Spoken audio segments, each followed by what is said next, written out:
నమస్తే, welcome to KTV. ముందుగా headlines.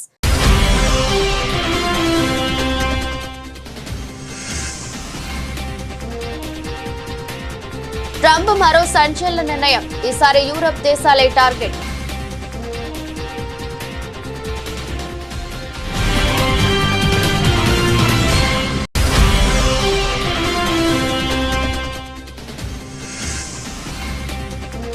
ఉపాధి కల్పనకు కట్టుబడి ఉన్నామన్న మోదీ. వర్చువల్ గా రోజ్గార్ మేళాలో 51,000 మందికి ఉద్యోగ పత్రాలు అందజేసిన ప్రధాని.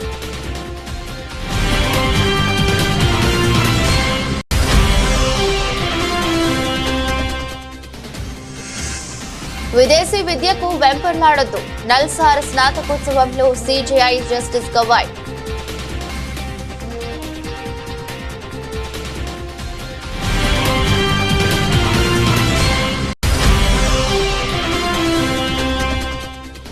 అనారోగ్యంతో ఈ తెల్లవారుజామున విలక్షణ నటుడు కోట శ్రీనివాసరావు కన్నుమూత. సంతాపం తెలిపిన సినీ ప్రముఖులు, రాజకీయ ప్రముఖులు.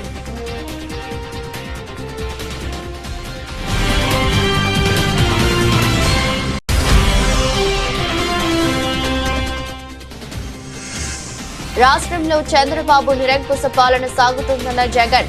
చట్ట ప్రకారం నిరసనలు తెలిపినా అక్రమ కేసులు ఎదుర్కోవాల్సి వస్తుందని వ్యాఖ్య.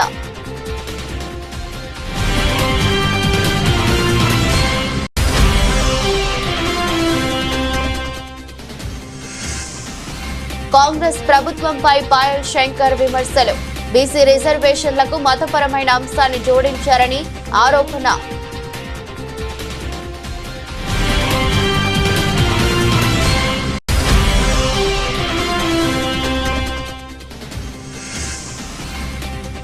బీసీ మహిళని చూడకుండా దాడి.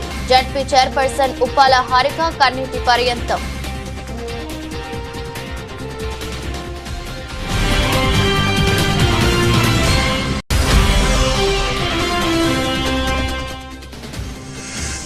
లష్కర్లో వైభవంగా ఉజ్జయిని మహంకాళి బోనాల జాతర.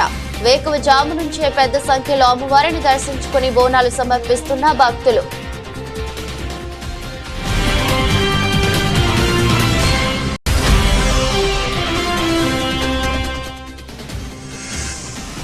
టీమిండియాకు దక్కని ఆతిథ్యం. తొలి ఇన్నింగ్స్ లో 387 పరుగులకు ఇంగ్లాండ్ ఆల్అౌట్. సరిగ్గా తొలి ఇన్నింగ్స్ లో అదే స్కోర్ కు టీమిండియా ఆల్అౌట్.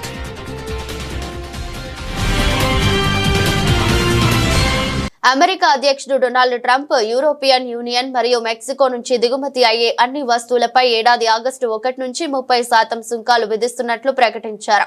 ఈ నిర్ణయం వాణిజ్య ఒప్పందాలలో సమతుల్యత సాధించేందుకు మరియు అమెరికా ఆర్థిక ప్రయోజనాలకు కాపాడేందుకు తీసుకున్న చర్యగా ట్రంప్ వెల్లడించారు. ఈ ప్రకటన ఆయన తన సొంత social media platform truth social లో లేఖ రూపంలో విడుదల చేశారు. ట్రంప్ తన లేఖలో మెక్సికో డ్రగ్ ట్రాఫికింగ్ నియంత్రణలో విఫలమైందని, ముఖ్యంగా ఫెంటానిల్ సంక్షోభానికి కారణమైన కార్టెల్స్ ను అరికట్టడంలో నిర్లక్ష్యం చేసిందని ఆరోపించారు. అలాగే యూరోపియన్ యూనియన్ తో వాణిజ్య సంబంధాలు సమానత్వ ప్రతిపాదికన లేవని, దీర్ఘకాలంగా వాణిజ్య లోటు ఉందని, ఈయా యొక్క సుంకాలు మరియు వాణిజ్య అడ్డంకులు దీనికి కారణమని పేర్కొన్నారు. తాజాగా తాను విధించిన సుంకాలు ఇప్పటికే ఉన్న స్టీల్ వంటి రంగాలకు సంబంధించిన లెవీలకు అదనమని వివరించారు. ప్రభుత్వ, ప్రైవేట్ రంగాల్లో ఉపాధి కల్పనకు తమ ప్రభుత్వం కట్టుబడి ఉందని, గత 11 ఏళ్లలో దేశం అన్ని రంగాల్లో పురోగతి సాధించిందని ప్రధాని మోదీ అన్నారు. రోజ్గార్ మేళాలో భాగంగా ప్రభుత్వంలోని వివిధ విభాగాల్లో ఎంపికైన 51,000 మందికి ప్రధాని వర్చువల్ గా ఉద్యోగ నియామక పత్రాలు అందజేశారు. అనంతరం ప్రసంగించిన మోదీ, ప్రైవేట్ రంగంలో మొదటిసారి ఉద్యోగం పొందిన వారికి మొదటి నెల జీతానికి తోడ్పాటుగా 15,000 ప్రోత్సాహకంగా అందించాలని ప్రభుత్వం నిర్ణయించిందని మోదీ చెప్పారు. ఇందుకోసం ఉద్యోగుల ప్రోత్సాహక పథకం కింద బడ్జెట్ లో 1,00,000 కోట్లు కేటాయించామన్నారు. రోజ్గార్ మేళా ద్వారా ఇప్పటి వరకు 10 లక్షల నియామక పత్రాలు పంపిణీ చేశామని ప్రధాని తెలిపారు. गरीब कल्याण और रोजगार निर्माण का जो मिशन चल रहा है, आज से इसको आगे बढ़ाने का दायित्व आपका भी है. सरकार रुकावट नहीं बननी चाहिए. सरकार विकास की प्रोत्साहक बननी चाहिए. हर व्यक्ति को आगे बढ़ने का अवसर है. हाथ पकड़ने का काम हमारा है और आप तो नौजवान हैं दोस्तों, आप पर मेरा बहुत भरोसा है। आपसे मेरी अपेक्षा है कि आप जहां भी दायित्व मिले, आप इस देश के नागरिक मेरे लिए सबसे पहले उसकी मदद, उसकी मुसीबतों से मुक्ति, देखते ही देखते देश आगे बढ़ेगा। आपको भारत के अमृत काल का सहभागी बनना है। आने वाले 20-25 साल आपकी कैरियर के तो महत्वपूर्ण है, लेकिन आप ऐसे कालखंड में हैं जब देश के लिए भी 25 वर्ष बहुत महत्वपूर्ण है। ये विकसित भारत के निर्माण के लिए अहम 25 वर्ष है। इसलिए आपको अपने काम, अपने दायित्व, अपने लक्ष्यों को विकसित भारत के संकल्प के साथ आत्मसात करना है। नागरिक देवो भव, ये मंत्र तो हमारी रगों में दौड़ना चाहिए, दिल दिमाग में रहना चाहिए, हमारे व्यवहार में नजर आना चाहिए।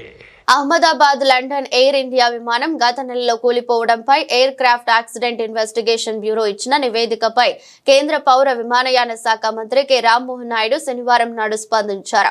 ప్రాథమిక ఆధారాలను పరిగణలోకి తీసుకుని ఏఐబి నివేదిక ఇచ్చిందని, దీనిని బట్టి విమాన ప్రమాదంపై అప్పుడే ఒక నిర్ణయానికి రాకూడదని చెప్పారు. తుది నివేదిక వచ్చేంత వరకు వేచి చూడాలని సూచించారు. విమాన ప్రమాదంపై అప్పుడే ఒక తుది నిర్ణయానికి రాకూడదు.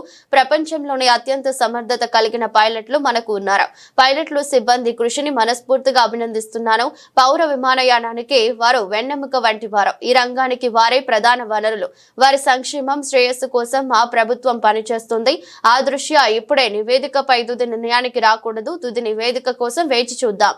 ఇందులో కొన్ని సాంకేతిక అంశాలు కూడా ముడిపడి ఉన్నాయని రామ్మోహన్ నాయుడు అన్నారు. Appreciate the job done by AIB, a very commendable job.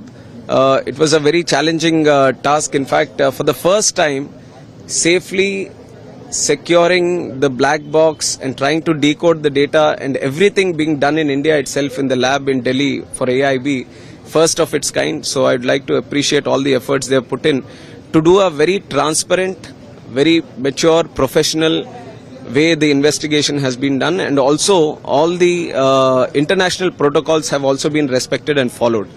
And regarding the report, this is a preliminary report right now, and from the ministry we are analyzing the report, but I think it would be better if we can comment on it once the final report comes in. So we are coordinating with AIB also. Whatever support or resources they need, we'll be providing to them. But AIB will be the primary investigating agency into this, and we are hoping that as soon as possible the final report also comes in so that we can arrive at some conclusions.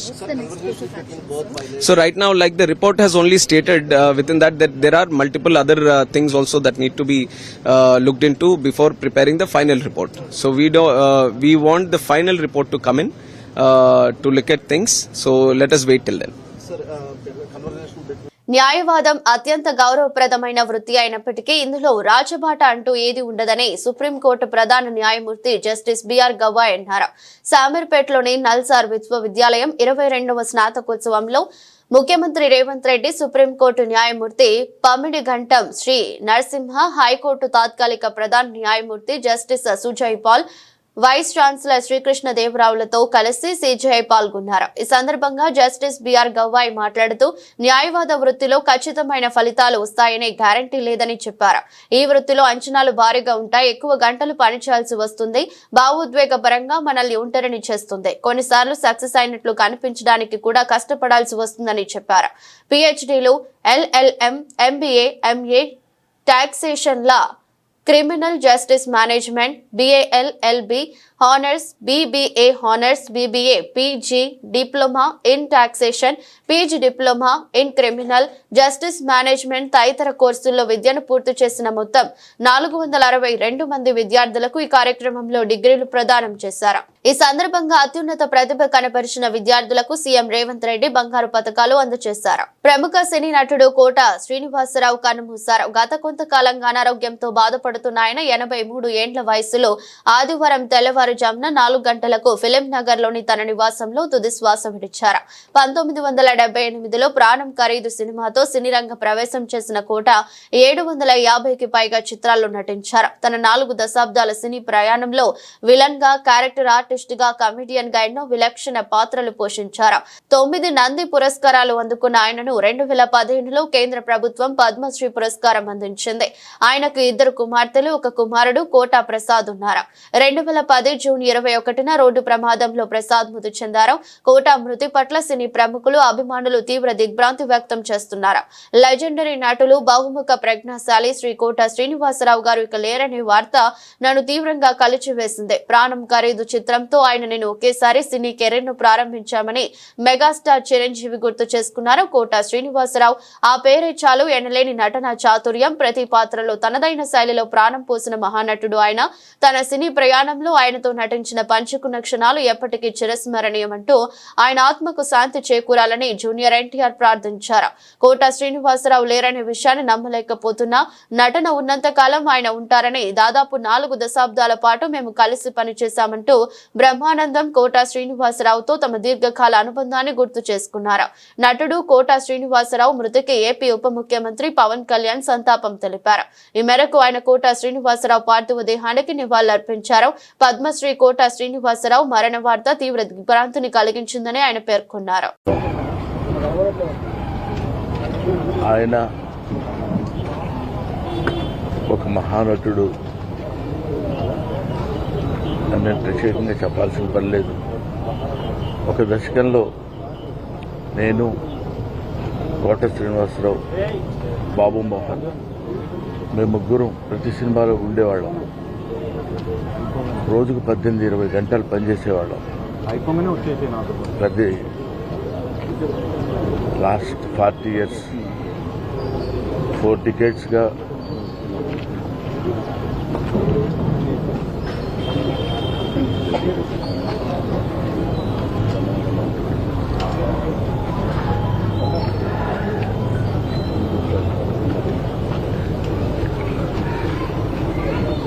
అరే ఒరే అనుకుంటూ కలిసి ఉన్నాం.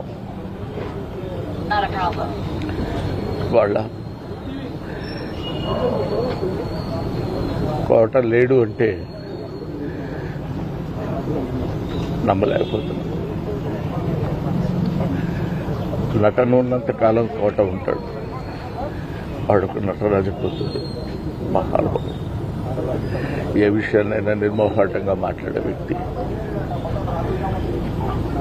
అటువంటి వ్యక్తిని కోల్పోవడం భారతదేశానికే, నటనా లోకానికే తీరని లోటు.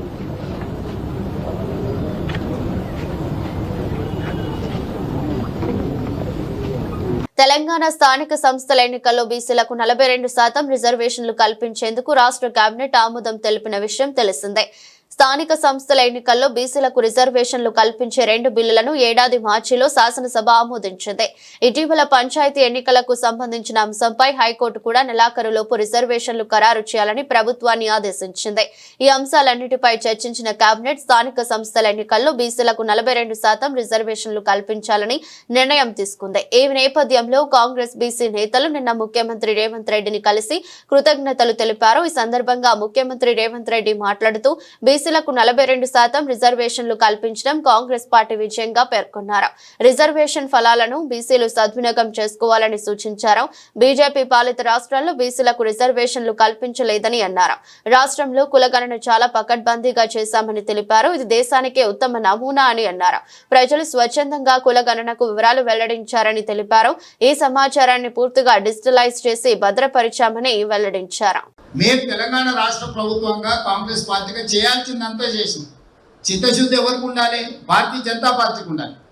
ఈరోజు గవర్నర్తో సహా లీగల్ వెయిటింగ్ చెప్పించి గవర్నమెంట్ ఆఫ్ ఇండియాకు పంపిస్తే, క్యాబినెట్ అప్రూవల్ చేసి రాష్ట్ర ప్రభుత్వానికి పంపించేస్తే ఇమ్మీడియట్గా జరగాల్సిన పరిణామాలన్నీ వేగంగా జరిగిపోతాయి. లేదు, కేంద్ర ప్రభుత్వమే మనం పంపించిన ప్రతిపాదనను తమిళనాడు ఎట్లయితే 9th షెడ్యూల్లో చేసిన రిజర్వేషన్లో, తెలంగాణ రిజర్వేషన్లో కూడా 9th షెడ్యూల్లో చేరుస్తే 100% మనకు చట్టబద్ధత వస్తుంది. ఎవరు దీన్ని సాధించాల్సింది? కిషన్ రెడ్డి గారు సాధించాలి, లక్ష్మణ్ గారు సాధించాలి, బండి సంజయ్ గారు సాధించాలి. లేకపోతే మా మిత్రుడు ఆర్ కృష్ణయ్యను సాధించాలి. ఎందుకు అంటే వాళ్ళ నాయకుడు నరేంద్ర మోడీ అనుకుంటేనే ఈ పని జరుగుతుంది. ఇవాళ తెలంగాణలో సాధ్యమైందంటే మా నాయకుడు రాహుల్ గాంధీ గారు అనుకున్నాడు కాబట్టి ఇది సాధ్యమైంది. నరేంద్ర మోడీ ప్లేస్లో రాహుల్ గాంధీ గారు ఉంటే 48 గంటలలో చేసుకొచ్చే బాధ్యత నాది.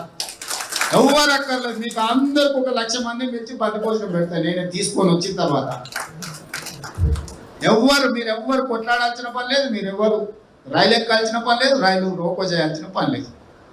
మోడీ ఉన్నాడు కాబట్టి మోడీని కూటమి ప్రభుత్వంపై వైసీపీ అధినేత జగన్ మరోసారి తీవ్ర స్థాయిలో విరుచుకుపడ్డారు. ఆయన స్పందిస్తూ ప్రభుత్వాన్ని ప్రశ్నించే గొంతుకలను పోలీస్ వ్యవస్థను అడ్డు పెట్టుకుని నులిమేస్తున్నారని మండిపడ్డారు. రాష్ట్రంలో ప్రజాస్వామికమైన ప్రాథమిక హక్కులకు భంగం కలుగుతుందని అన్నారు. చంద్రబాబు నిరంకుశ పాలనలో ప్రజల హక్కులు అణచివేయబడుతున్నాయని దుయ్యబట్టారు. చట్టానికి లోబడి నిరసనలు తెలిపిన అక్రమ కేసులు ఎదుర్కోవాల్సి వస్తుందని జగన్ మండిపడ్డారు. గుంటూరు మెర్చియార్డులో రైతుల పరామర్శకు వెళ్లినప్పుడు ఒక కేసు పెట్టారు. రామగిరిలో లింగమయ్య కుటుంబాన్ని పరామర్శించేందుకు వెళ్లినప్పుడు తోపుదుర్తి ప్రకాష్ రెడ్డిపై కేసు పెట్టారు. పొదిలిలో పొగాకు రైతులను పరామర్శించేందుకు వెళితే 3 కేసులు పెట్టి 15 మందిని అరెస్ట్ చేశారు. పల్నాడులో పోలీసు వేధింపులకు తట్టుకోలేక ఆత్మహత్య చేసుకున్న నాగ మల్లేశ్వరరావు కుటుంబాన్ని పరామర్శించేందుకు వెళితే 5 కేసులు నమోదు చేశారు. 131 మందికి నోటీసులు జారీ చేశారు. సినిమా పోస్టర్ ప్రదర్శించిన యువకుడిని జైల్లో పెట్టారని ఆగ్రహం వ్యక్తం చేశారు. బంగారుపాళ్యంలో మామిడి రైతులను పరామర్శించడానికి వెళితే 5 కేసులు పెట్టి 20 మందిని కస్టడీలోకి తీసుకున్నారని జగన్ మండిపడ్డారు. వారిని అరెస్ట్ చేసినట్టు చూపించలేదని, కోర్టులో హాజరుపరచలేదని అన్నారు. తన ప్రతి పర్యటనలో అక్రమ కేసులు పెడుతున్నారని ఆగ్రహం వ్యక్తం చేశారు. చెక్ పోస్టులు ఏర్పాటు చేసి రైతులను రానియకుండా చేస్తున్నారని మండిపడ్డారు. ఇందుకోసం పోలీస్ వ్యవస్థను వాడుకోవడం సరికాదని అన్నారు. బీసీ రిజర్వేషన్లకు మతపరమైన అంశాన్ని జోడించారని, మతపరమైన రిజర్వేషన్లను రాజ్యాంగం, సుప్రీంకోర్టు అంగీకరించవని బీజేపీ ఎమ్మెల్యే పాయల్ శంకర్ అన్నారు. బీసీలకు 42% రిజర్వేషన్ల వ్యవహారంలో రాష్ట్ర ప్రభుత్వం హడావిడి చేస్తుంటే బీసీలను మోసం చేస్తున్నదనే అనుమానాలు వ్యక్తమవుతున్నాయని ఆయన పేర్కొన్నారు. హైదరాబాద్ లోని బీజేపీ కార్యాలయంలో ఏర్పాటు చేసిన మీడియా సమావేశంలో మాట్లాడుతూ ఆర్డినెన్స్ తీసుకురాకుండానే బీసీలకు 42% రిజర్వేషన్లను అమలు చేసినట్లు ఆ పార్టీ నేతలు మాట్లాడుతున్నారు విమర్శించారు. కాంగ్రెస్ పార్టీ ఎప్పుడు ఇచ్చిన మాట మీద నిలబడలేదని ఆయన మండిపడ్డారు. శాసనసభ సమావేశాలను ఏర్పాటు చేసి బీసీ రిజర్వేషన్లను ఏ విధంగా అమలు చేస్తారో చర్చించాలని పాయల్ శంకర్ డిమాండ్ చేశారు. ఈ వ్యవహారంలో న్యాయపరమైన ఇబ్బందులు రాకుండా, బీసీలకు అన్యాయం జరగకుండా ఇచ్చిన మాటకు కట్టుబడి ఉండాలని సూచించారు. 42% బీసీ రిజర్వేషన్ల మీద ఆలు లేదు, సూలు లేదు, కొడుకు పేరు సోమలింగం అన్నట్టు రిజర్వేషన్లు అమలయ్యింది లేదు. ఆర్డినెన్స్ ఎట్లా తెస్తారో దాని మీద స్పష్టత లేదు. ఈ గందరగోళమైనటువంటి పరిస్థితులలో ఒక క్లారిటీ ఇవ్వకుండా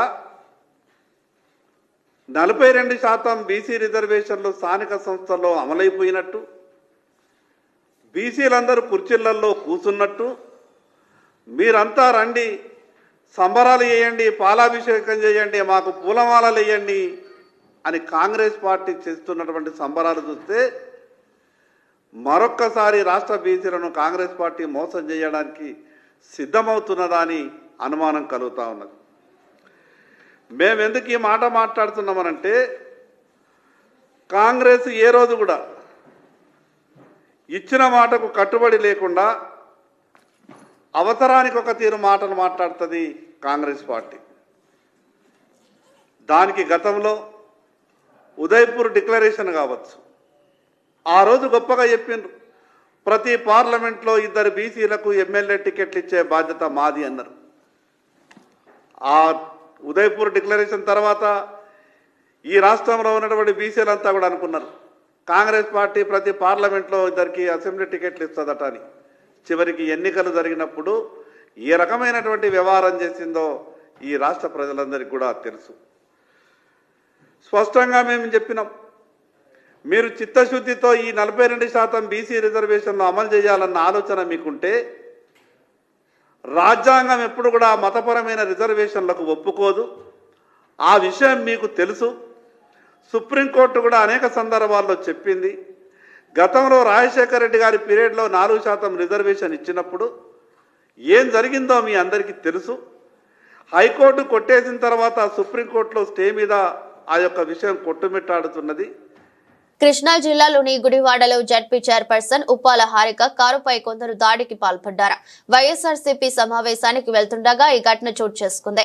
జిల్లా ప్రథమ పౌరురాలికే పోలీసులు రక్షణ కల్పించలేకపోవడంపై వైఎస్ఆర్సీపీ శ్రేణులు ఆగ్రహం వ్యక్తం చేస్తున్నాయి. బీసీ మహిళ అని చూడకుండా తనను టార్గెట్ చేసి టీడీపీ జనసేన గుండాలు దాడికి పాల్పడ్డారని కృష్ణా జిల్లా జడ్పీ చైర్పర్సన్ ఉప్పాల హారిక కన్నీటి పర్యంతమయ్యారు. వైఎస్ఆర్సీపీ కార్యక్రమానికి ఉప్పాల హారిక వెళ్తున్న సమయంలో ఆమె కారును పచ్చమూకలు అడ్డుకున్నాయి. ఈ క్రమంలోనే ఆమె కారుపై విచక్షణ రహితంగా దాడికి తెగపడ్డారు. ఈ అరాచక ఘటనపై ఉప్పాల హారిక మాట్లాడుతూ గుడివాడ ఎమ్మెల్యే ప్రోద్బలంతోనే ఈ దాడి జరిగిందన్నారు. కారులో ఉన్న తమను చంపడానికి యత్నించారని ఆవేదన వ్యక్తం చేశారు. ఈ దాడితో భయపడిపోయి తన భర్త తాను కారులోంచి బయటకు రాలేదన్నారు. తనను అసభ్య పదజాలంతో దూషించారని, తన కారు అద్దాలను ధ్వంసం చేశారన్నారు. ఇంత జరుగుతున్నా పోలీసులు పట్టించుకోలేదని తెలిపారు. టీడీపీ గుండాలు తన కారుపై దాడి చేస్తున్నా పోలీసులు పట్టించుకోకుండా వారికి సహకరించినట్లు వ్యవహరించారన్నారు. ఇవాళ వరకు ఎవరన్నా గానీ ఒక్క మాట అన్నావా అని చెప్పి అడుగుతున్నా. ఒక్క మాట అన్నా మేము ఎవరన్నా అన్నావా కానీ కలహాలు కానీ పెట్టుకోవడం జరగలేదు. ఈ రోజు మేము మీటింగ్ జరుగుతుందని మా దారిని మేము వస్తున్నాం. ఒక్కరిని ఒక్క మాట అనలేదు.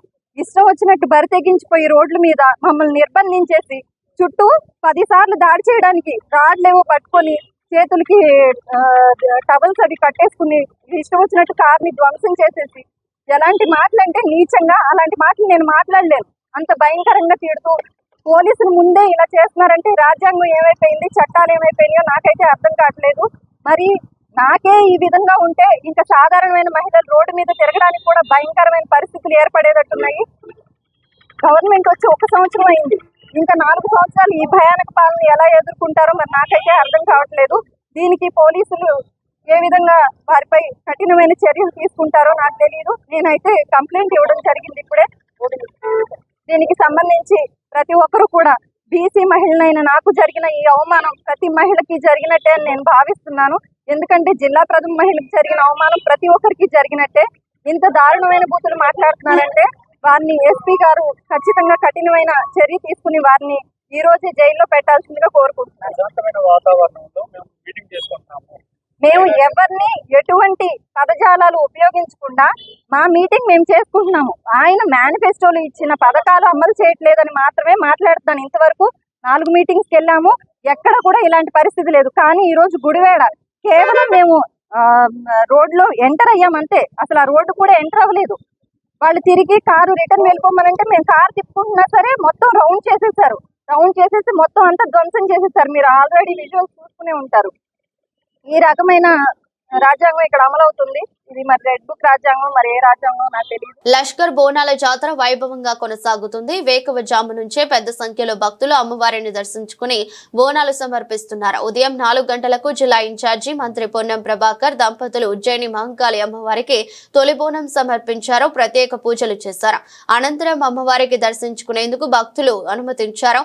పెద్ద సంఖ్యలో ఆడపడుచులు అమ్మవారి బోనం సమర్పించేందుకు బారులు తీరారు. అమ్మవారిని దర్శించుకున్న ప్రజాప్రతినిధులు కేంద్ర మంత్రి కిషన్ రెడ్డి దంపతులు, Sanath Nagar MLA Talasani Srinivas Yadav, Malkajgiri MLA Marri Rajasekhar Reddy, Narsapur MLA Sunitha Laxma Reddy, మాజీ MLC PL Srinivas, Sanath Nagar Congress in-charge Kota Neelima అమ్మవారిని దర్శించుకున్నారు. దేవాదాయ శాఖ principal secretary Shailaja Ramaiah, commissioner I Venkata Rao, north zone DCP Rashmika Perumal భక్తులకు ఎలాంటి ఇబ్బంది తలెత్తకుండా ఎప్పటికప్పుడు జాగ్రత్తలు చేపడుతున్నారు.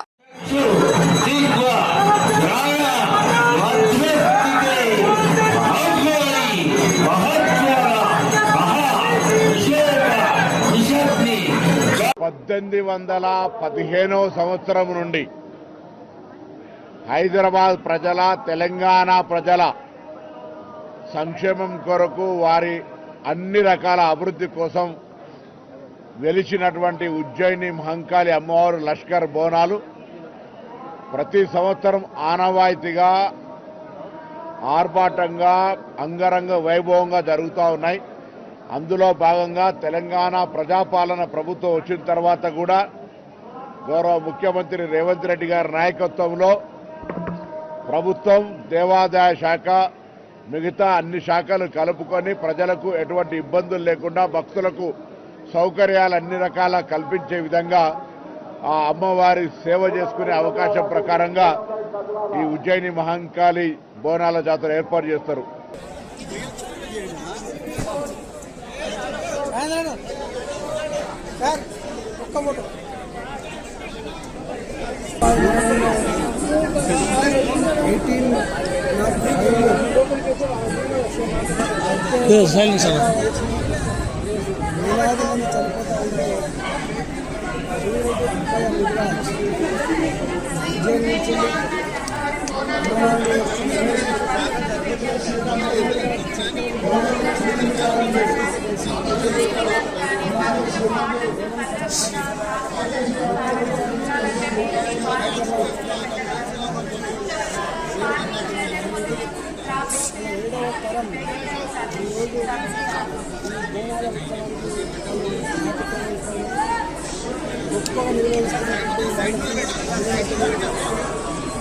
హైదరాబాద్ నగరంలో కోరుకొండలో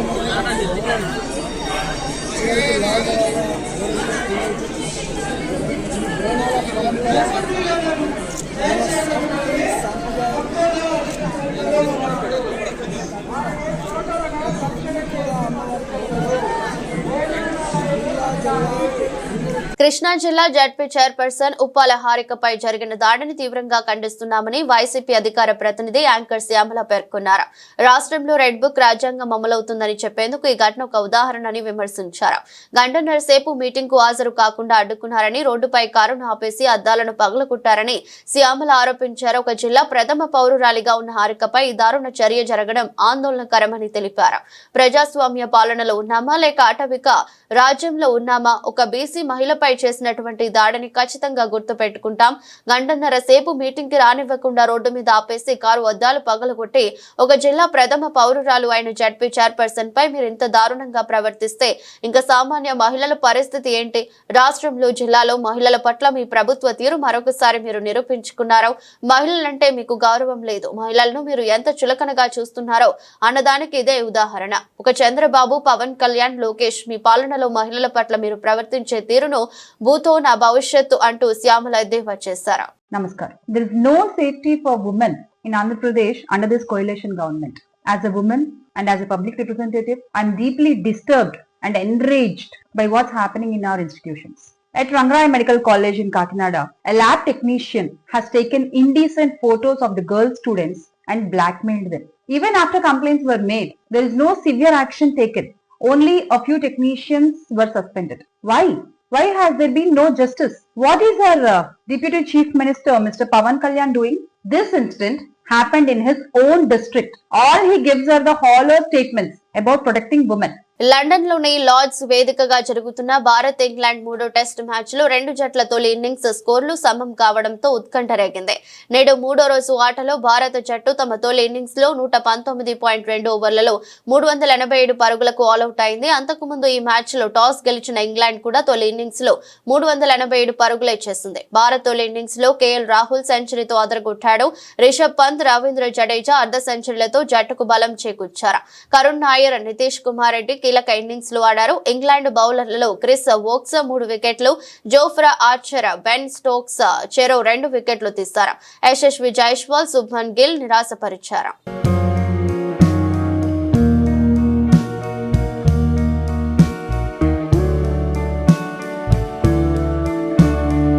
వార్తలు ముగించే ముందు మరోసారి హెడ్లైన్స్.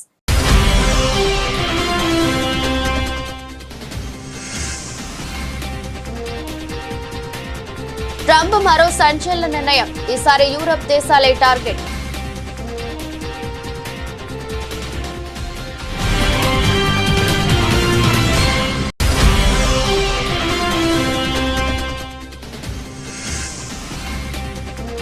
ఉపాధి కల్పనకు కట్టుబడి ఉన్నామన్న మోదీ. వర్చువల్ గా రోజ్గార్ మేళాలో 51,000 మందికి ఉద్యోగ పత్రాలు అందజేసిన ప్రధాని.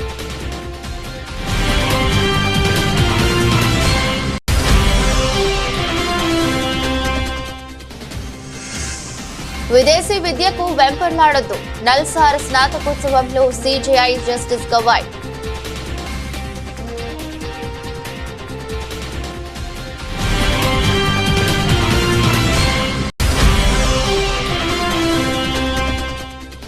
అనారోగ్యంతో ఈ తెల్లవారుజామున విలక్షణ నటుడు కోట శ్రీనివాసరావు కన్నుమూత.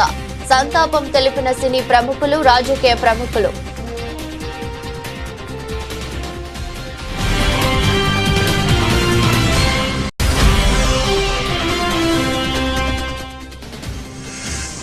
రాష్ట్రంలో చంద్రబాబు నిరంకుశ పాలన సాగుతుందన్న జగన్. చట్ట ప్రకారం నిరసనలు తెలిపినా అక్రమ కేసులు ఎదుర్కోవాల్సి వస్తుందని వ్యాఖ్య.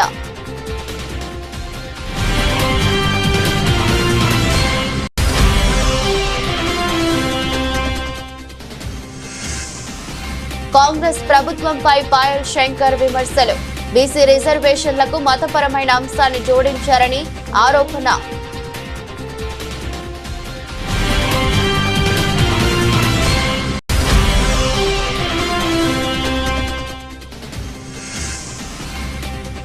బీసీ మహిళని చూడకుండా దాడి. జడ్పీ చైర్పర్సన్ ఉప్పాల హారిక కన్నీటి పర్యంతం.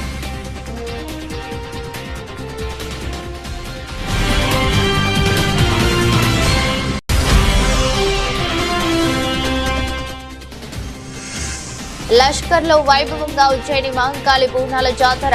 వేకువజాము నుంచే పెద్ద సంఖ్యలో అమ్మవారిని దర్శించుకుని బోనాలు సమర్పిస్తున్న భక్తులు.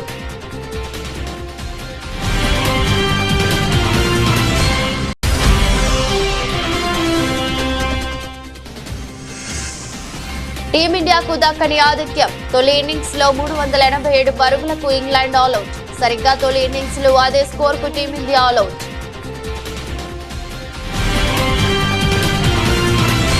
ఇది బులెటిన్. మరో బులెటిన్ లో మళ్ళీ కలుద్దాం. అంతవరకు సెలవు. నమస్కారం.